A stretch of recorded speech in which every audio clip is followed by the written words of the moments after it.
Shabbat Shalom, everyone. When I teach about the Torah, be it to our youngest students in the Early Childhood Center, to young people preparing for their bar bat mitzvah, or for adults of all ages, I usually say some version of this sentence.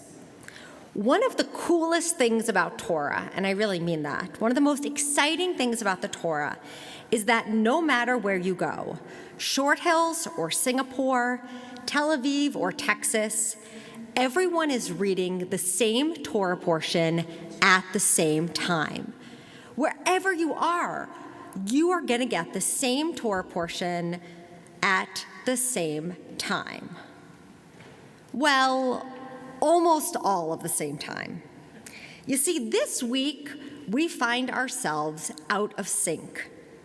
Last Friday, the entire Jewish world celebrated Shavuot. Last Saturday, Shabbat, our conservative and Orthodox neighbors marked the second day of Shavuot.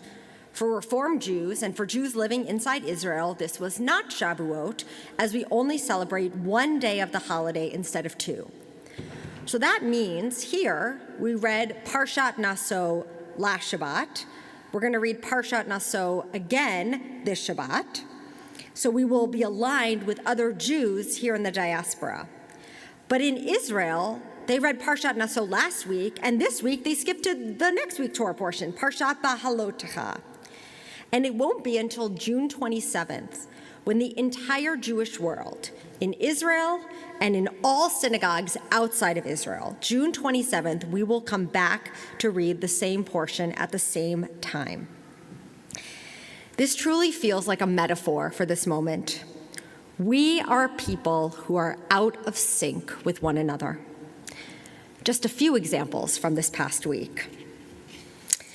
At a Jewish conference I attended in New York City, a prominent senior rabbi railed against reform institutions who he said show acceptance and even approval of those who favor universalism over Jewish peoplehood, particularism, and Zionism.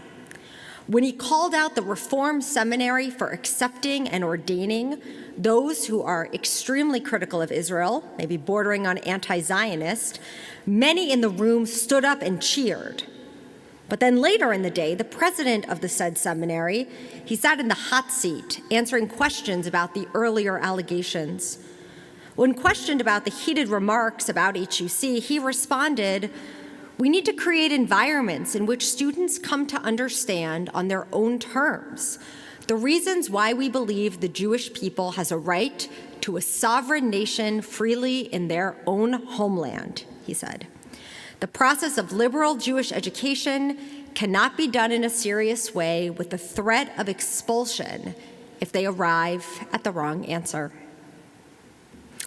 Or in Brooklyn this week, where the Park Slope Food Co-op, a place I was once a member of and bought delicious, inexpensive groceries, they voted, as they've been trying to for many years, to boycott Israeli products. The process was really ugly, exposing deep crevices of anti-Zionism and anti-Semitism inside the organization and also amongst the community. As of this morning, there's now a discrimination complaint filed against the co-op. This Israel-only discrimination based on national origin clearly and blatantly violates the New York law 296-13, referring to state law that bars businesses from boycotting or blacklisting anyone based on characteristics such as national origin, race, color, and sex. And just to be clear, the boycott affects about 10 products sold at the co-op, including a tahina that is owned by a woman who is an Israeli Arab, and an olive oil from Equal Exchange, where Arab and Jewish women work together in the Galilee. And as of the writing of this sermon, 1,000 of the 15,000 members of the co-op have indicated that they will leave over the boycott. One more example, just for fun. In a bookstore this week, I saw that one of my favorite authors had his new book out. As I picked it up, I remembered reading that she had signed the open letter to the Jewish Book Council, pushing them to decenter Jewish voices who are too pro-Israel and to center new Jewish voices who are marginalized because they do not support the actions of the Jewish state. It really feels like we are out of sync with one another.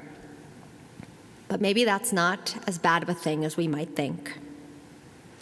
The phrase out of sync has come to describe two different states of being. The first is a state in which two or more people or things do not agree with or do not match each other. The second definition is a state in which two or more people or things do not move or happen at the same time or at the same speed. This is a really important distinction.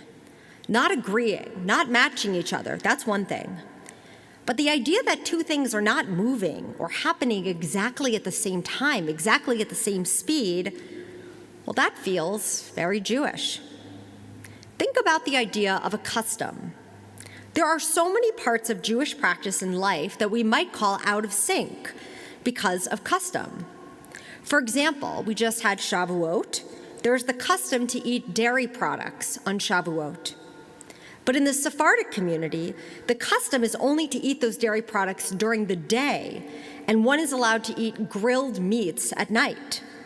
And if you walk around Israel, or New York City for that matter, you will see as many different head coverings on Jews as you will see Jews themselves, right? Small, medium, large, knit, velvet, suede, on the front of the head, the side, on and on.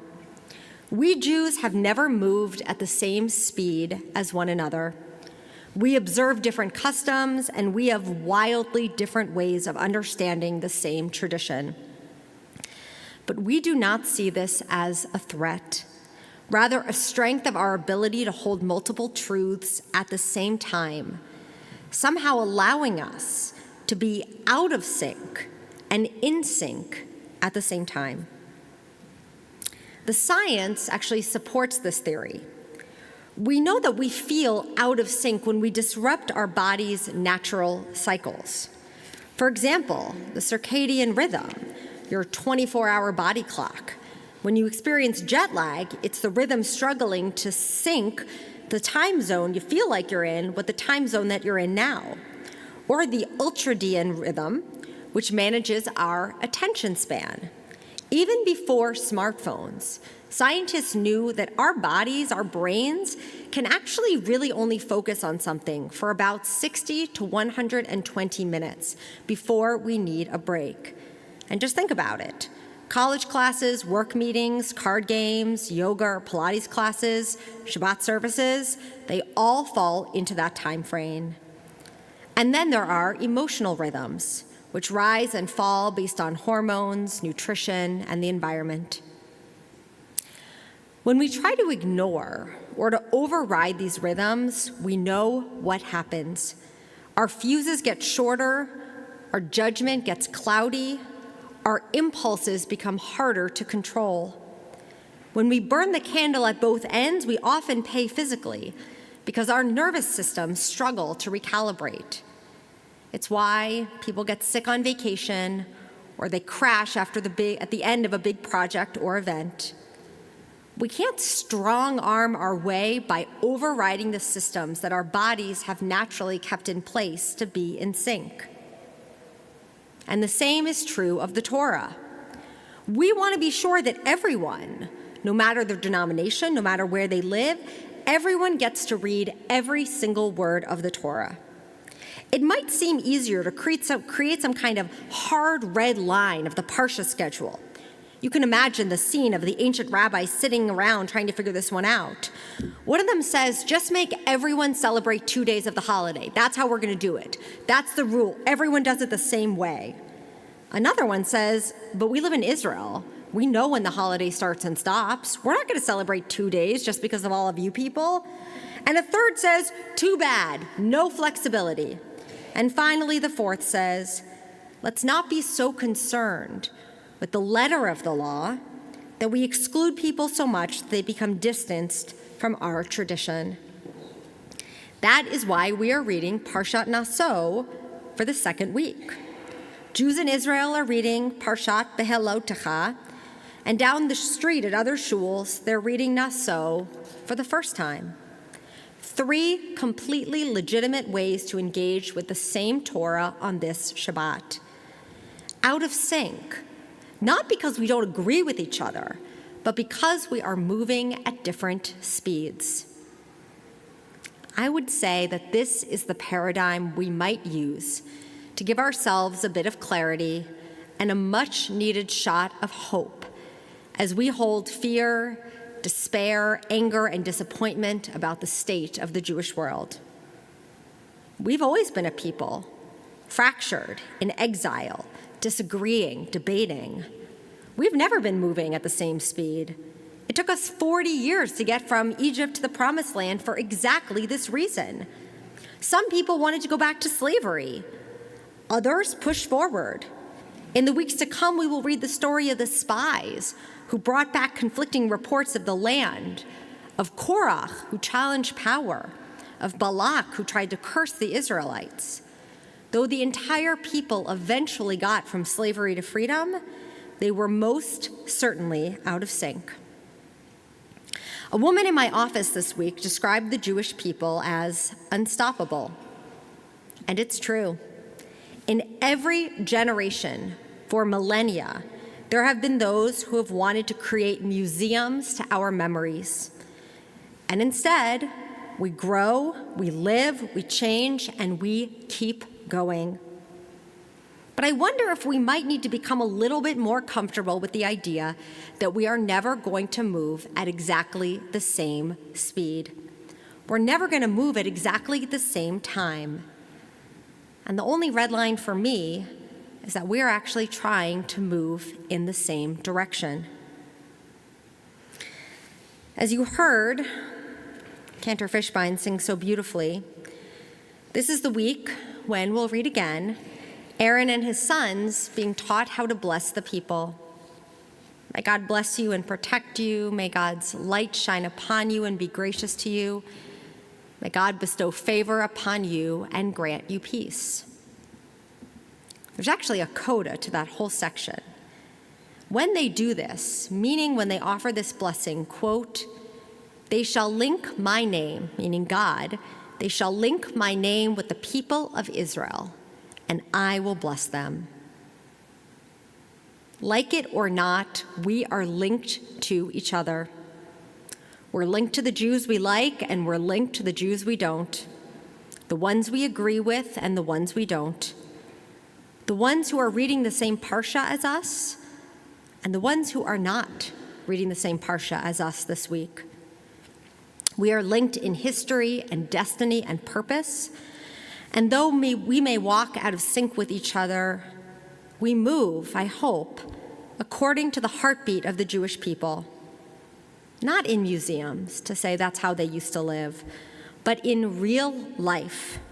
We're all walking from slavery to freedom, from the Garden of Eden to Mount Sinai, and we pray to a world where the world that we will create.